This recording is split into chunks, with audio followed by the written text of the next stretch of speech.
This is Orson Welles, speaking from London.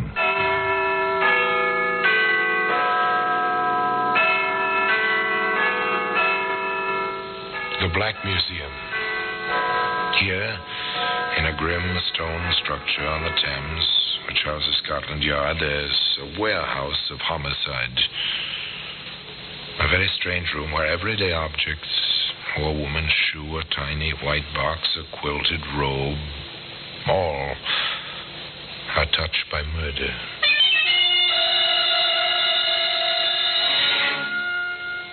You take this raincoat. It's a familiar object, waterproof cloth, rayon lining, collar. You can turn up against stormy weather. Here in London, it's called a Macintosh. But you wouldn't wear this raincoat. Odd, isn't it, Inspector?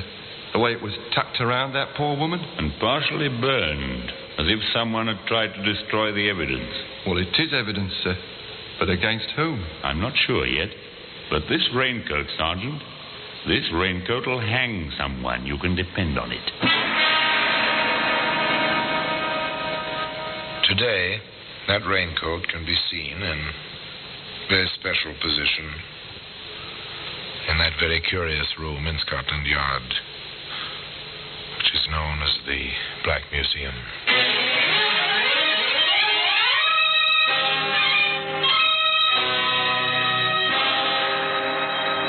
From the annals of the Criminal Investigation Department of the London Police, we bring you the dramatic stories of the crimes recorded by the objects in Scotland Yard's Gallery of Death, the Black Museum.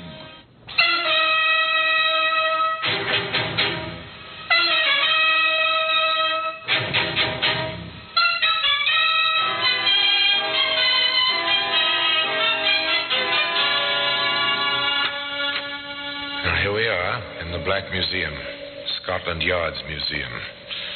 It's a museum of murder. Here are the objects of homicide, the weapons, the clues, which at one time and another betrayed killers. They've been collected over 100 years. And now here they are, shelf upon shelf, in this dim, echoing room.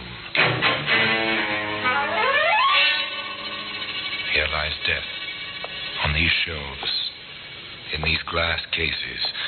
Just for instance, in this case, simple mallets. Just the sort of thing a suburbanite might use in his garage or his shop working at wood carving on a quiet weekend. As a matter of fact, a suburbanite did use this mallet on a quiet weekend, but not for wood carving. The raincoat. Here we are. Stained, charred, too, around the edges. It isn't anything you'd like to handle for very long, but there's a story attached to it. A story that begins in the kind of place you immediately associate with absolute silence. No, not a graveyard, a chess club. It is silent, isn't it? And into this silence of concentration, there intruded... London City Chess Club. Is Mr. Agar there? Sorry, sir, I haven't seen him yet. This is the steward of the club. May I take a message? We're expecting him. I see.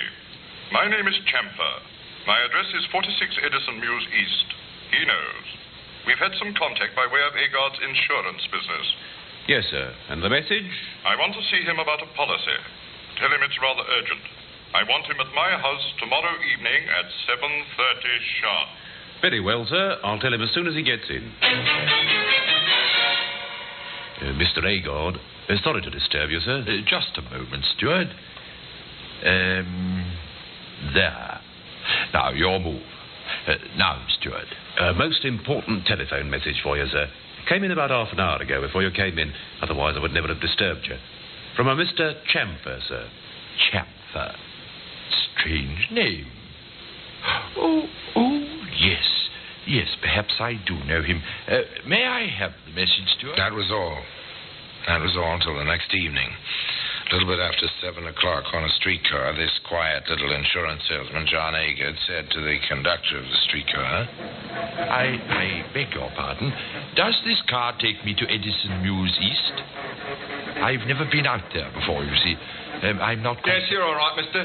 Take you about 20 minutes from here. Oh, thank you very much. I'll call it out for you if you like. Oh, yes, thank you again. Thank you very much.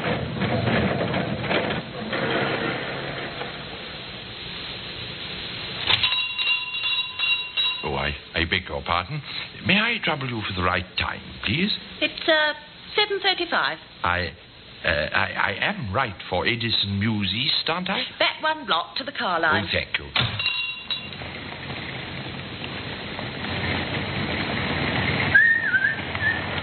I beg your pardon, Constable. Yes, sir? I am looking for a Mr. Chamfer. In Edison Mews East, I have an appointment. It's insurance. Do you happen to know the gentleman, officer? Oh, I'm afraid not, sir. Oh, dear. And my date was for 7:30. Is it much past that now? 7:45, sir. Steeple chimes just struck the 3/4. Oh, thank you very much indeed. I'm sorry to have troubled you, officer. He seemed a worried little man, John Agar, upset over his difficulty in finding Mr. Chamfer, and he was still worried, apparently, about an hour later, when his next-door neighbors, Harry and Ethel Benson, saw him coming across the scrap of lawn which separated their houses. Here's Agar coming over. Funny. Why is it funny, Harry? They come over very often. That's just it. Martha isn't with him. Funny. Such a devoted couple. Martha had a bad cold today. Perhaps John needs something. Well, no, isn't enough. There he is. Hello, Agar. Spotted you coming across the lawn. Yes, good evening. You know, I am sorry to bother you. No bother at all. Do you need something for Martha's cold? Oh, you know about that. No, and yes. I suppose the cold made her forget to unbolt the doors when she went to bed. You mean you can't get into your own house, old man? That's it. Front and back. I can't seem to open either of them. I don't quite know what to do about it. Not like Martha to forget a thing like that. Does she always bolt the door behind you when she's alone? Oh, at night, yes. There's only the two of us. I do so rarely go out without her, but tonight it was business. If you'd come across with me, I'd appreciate it. The three of them crossed the lawn to the Agard house. 3 ordinary people. An insurance agent, a bank clerk's wife. The wife said... Let me try the front door, just for luck. John Agard said... It won't help her. I've tried several times. The woman tried it.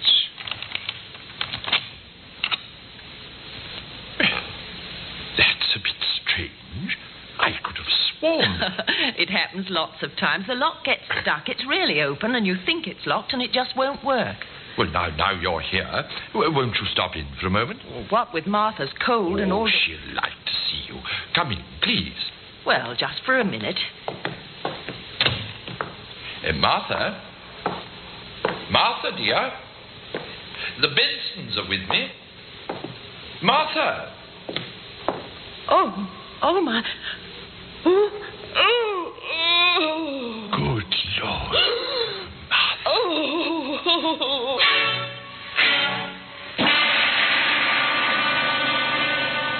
She was dead.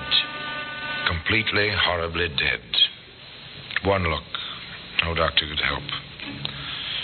The woman's head was battered in. She lay before the fireplace, her arms and legs twisted awkwardly like some carelessly dropped wooden figure, and there was blood on the hearth, on the walls, too, on the chair, on the rugs.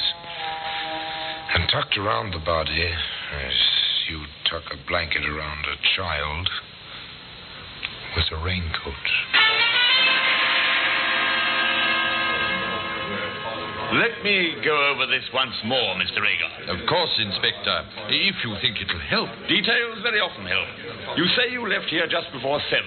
Took a trolley to Edison Mews. But you couldn't find the address or the man who'd called you. Even asked a constable on the beat. Then you returned home to what you found. That is correct, sir. And your wife was alive when you left home. Oh, of course. That was about 7:15. The boy who delivers milk says he saw her in the kitchen through the window about that time. The newsboy says he tossed the evening paper at the front door about 6:30, but saw no one. Can you corroborate any of those points? Oh, I took the paper with me at 7:15. Martha was alive when I left. Who could have done this, Inspector? Who? We'll find out. We usually do. May I see the cuffs of your trousers, Mr. Agar? The cuffs of my... Oh, yes. But whatever for? Thank you. No? No stains of any kind? But do you really think for 1 minute that I We could have... think nothing. Not yet. The raincoat, Mr. Agar, is it yours? Are there 2 worn spots at the buttonhole? There are. It's... none. When did you see it last? It was hanging on its usual hook in the hall. I see. Thank you, Mr. Agar. That's about all for now. That's about all for now. But not nearly all. The experts were at work. Somewhere, somehow, the tiny thread which would lead to the heart of the tangle would be found. In a quiet office in Scotland Yard, Inspector Mason discussed the experts' reports with Sergeant Crandall. It couldn't have been robbery. Agar reports nothing missing. Agar reports a lot of things, including a mysterious telephone call that took him on a wild goose chase. During which he seems to take good care to leave a clear trail of his own movements. She was seen alive between 6:30 and 6:45. Agar was in the tobacco shop at 7:35. The girl who works there remembers it. He probably took good care she would. Beyond a doubt he did that. But he couldn't have battered her to death after 6:45, cleaned up, destroyed whatever he was wearing, and still be in that shop at 7:35. Or made that trolley car a few minutes after 7. Exactly. Which leaves us, Inspector? With the raincoat. It's odd, isn't it, Inspector? The way it was tucked around that poor woman. And partially burned, as if someone tried to destroy the evidence. Well, it is evidence, sir. But against whom? I'm not sure yet. But this raincoat, Sergeant, this raincoat will hang someone. You can depend on it. That was all they had. The raincoat. Inspector Mason thought about it. It was tucked around her, just as if someone who loved her were taking care of her. There was a thread. It seemed the only thread. Where did it lead? Where could it lead? Where could any of it lead? John Agar, you're under arrest, and you'll be later charged with the murder of your wife, Martha. It is my duty to caution you that anything you may say...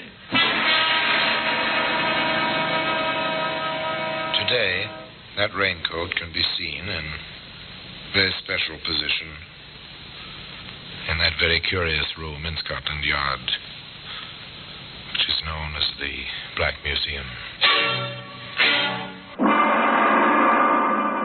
In just a moment, we will continue with The Black Museum, starring Orson Welles.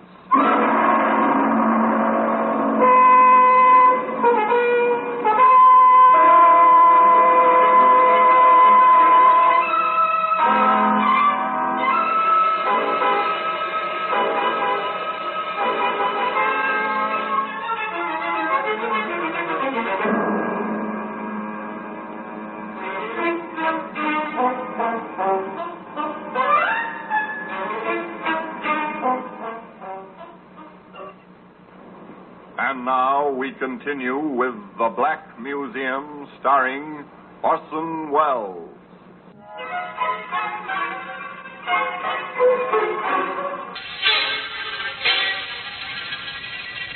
Well, they charged John Agar with the murder of his wife, Martha.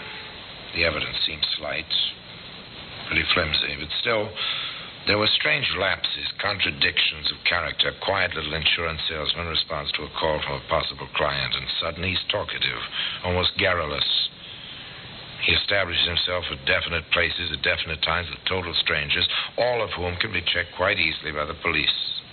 The possible client is non-existent. And then, of course, there was the raincoat.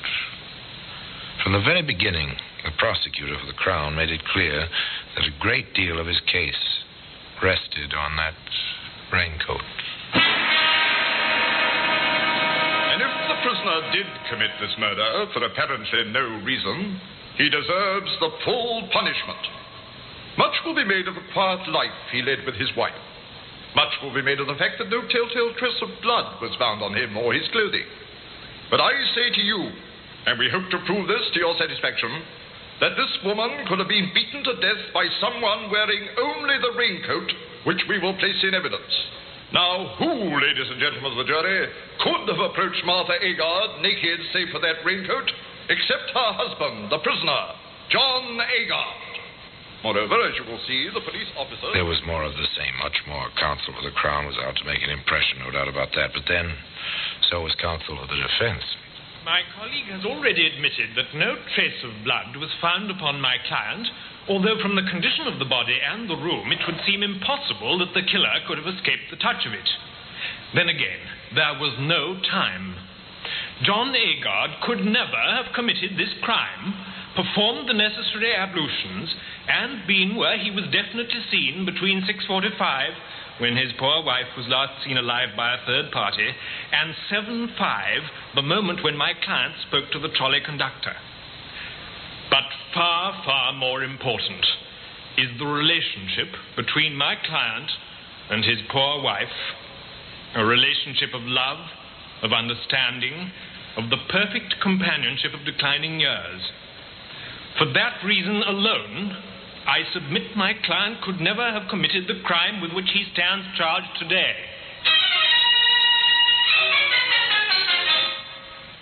So it began. The legal lines of battle were drawn. 12 honest men sat in the jury box and gave their whole attention to the parade of witnesses, to the arguments, to the cross-examinations. Sergeant Crandall gave evidence in the amount of blood and the places where it was found. Defense counsel cross-examined. It is apparent, Sergeant, that there was an attempt to burn the raincoat, which is now in evidence. Do you agree? Yes, sir. Such an operation would take some time, would it not? Well, I assume so. I can't say for certain. I've never experimented with a raincoat. Very well. You saw the scene of the crime before it was cleaned up, did you not? I did. From what you saw, would you say it was possible for the killer to escape splashes of blood? Well, I doubt it. He would get blood on his legs, his hands, his face, his hair. I expect so. Were any such traces found on my client? Well, none that I know of. There has been a suggestion made that the murderer took a bath before leaving the premises. Did you see any traces of a bath? A wet towel, indications in the bathtub? No, sir. Nothing like that. One more point, Sergeant. These were the telling points. But the Crown made its own points as well. Inspector Mason, what was your impression of the defendant when you first questioned him? I was rather surprised at him. He showed less emotion than I did. How was this indicated? We sat in the room where the murder had occurred. Mr. Agar smoked and talked. He held his cat on his knees and stroked it quite calmly. At one point, he casually stepped... Such points do impress juries. A clever prosecutor. Quite clever. He called the steward of the chess club. Was Mr. Agar in the club when the telephone call came from this mysterious Mr. Champa? No, sir. I looked particularly. He was not there. Did you recognize this Champa's voice? I'd never heard it before. I haven't heard it since. Might it have been a disguised voice? It might. It sounded muffled. Very heavy, sort of. Thank you. Your witness.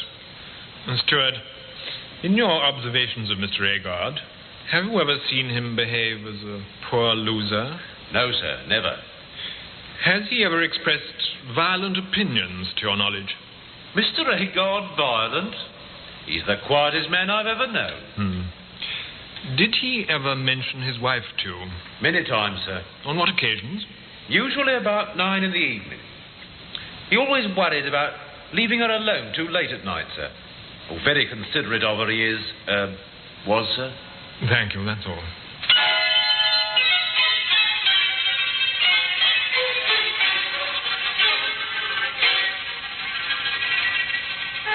There it was, all they had. An elusive case. An impression, really, more than a case. Very difficult to prove, but just as difficult to defend. For instance, the evidence of Harry Benson, who was with John Agar when the body was discovered. And in all the years you've been neighbors, what would you say impressed you most about my client's relationship with his wife? His absolute devotion. Never a quarrel, never a raised voice. They liked the same things. They were perfect for each other. Your witness? Mr. Benson, after the discovery, who called the police? Why, Agar did, come to think of it. My wife was very upset. She was sick over what she'd seen, as a matter of fact. Yes, he was the one who thought of the police. He used the telephone quite calmly. Quite calmly. Thank you, Mr. Benson. And naturally, the defense brought John Agar's immediate superior to the stand, the manager of the local branch of the insurance company Agar represented. This man's testimony was double-edged. On direct examination, he stated, We have always had complete faith in Mr. Agar's integrity and character. He carried a large policy on his own life in favor of his wife. She was not insured. To the best of our knowledge, which is rather complete, Mr. Agar has never been in financial trouble in his life. On cross-examination, he explains, Yes, I live near Edison Mews East. Mr. Agar has been to my house many times. He knows the way very well. I cannot imagine why he asked for directions. I was at the cinema that evening. My neighbor recognized Mr. Agar when he came to the door of my house. Unfortunately, I was not at home. When John Agar's turn came to take the witness stand, there was little left for him to say. I did not kill her. I had no reason to. I loved her.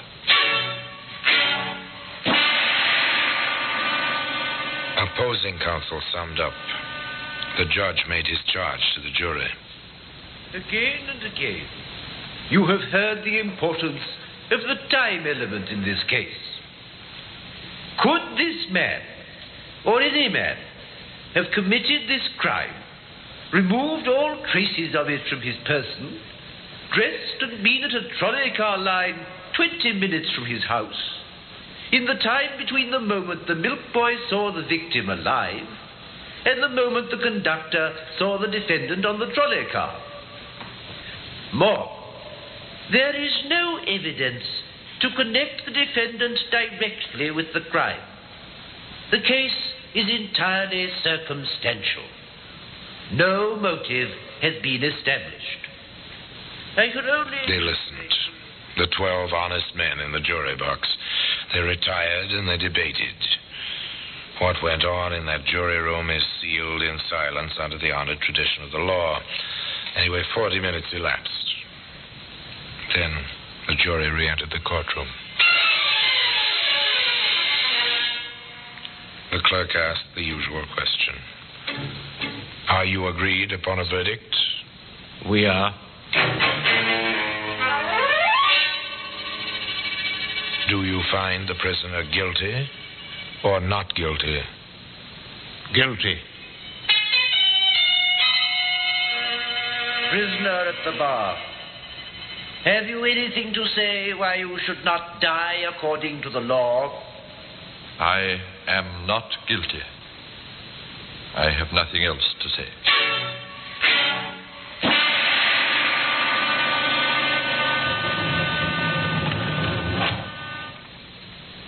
You're looking well, John. They treat me well. I had a shock yesterday. The governor of the prison came here. He said 8 o'clock in the morning, Monday the 16th. Don't worry, John. It will be put over. The appeal? It's being studied. The court won't rule for another month at least. They'll grant a stay of execution. A month. Another month. A month. An extra week after that. Time went on endlessly, it seemed, to John Agar, waiting in his cell in Walton Prison. At long last, they gave him his own clothes and took him before 3 judges of the Court of the Criminal Appeal. Handcuffed, he stood there between the bailiff and his own counsel. The voice of the judge seemed very far away. There is indeed reasonable doubt in this case. We believe there is eminent difficulty and doubt. The case against the appellant was not proved with the certainty necessary to a verdict of guilty. This appeal will be allowed. The prisoner will go free. Yes, he went free. But the raincoat, that famous raincoat, can still be found today in its place of very particular honor in that curious room known as the Black Museum. So, Inspector Mason was wrong, wasn't he? The Raincoat didn't hang anybody after all. John Agar went free, and for the first time in the history of English law, a conviction for murder was set aside for reasonable doubt. Now, what happened to John Agar? He lived out his life. Just 2 years after his release, he died. Some say of loneliness in Liverpool, a broken, weary old man. I've seen his grave in Liverpool, and I've seen the Raincoat, that famous, enigmatic Raincoat, in its place of particular honor, in that strange room in Scotland Yard, known as the Black Museum. Now, until we meet again in the same place for another story of the same kind, I remain, as always, obediently yours.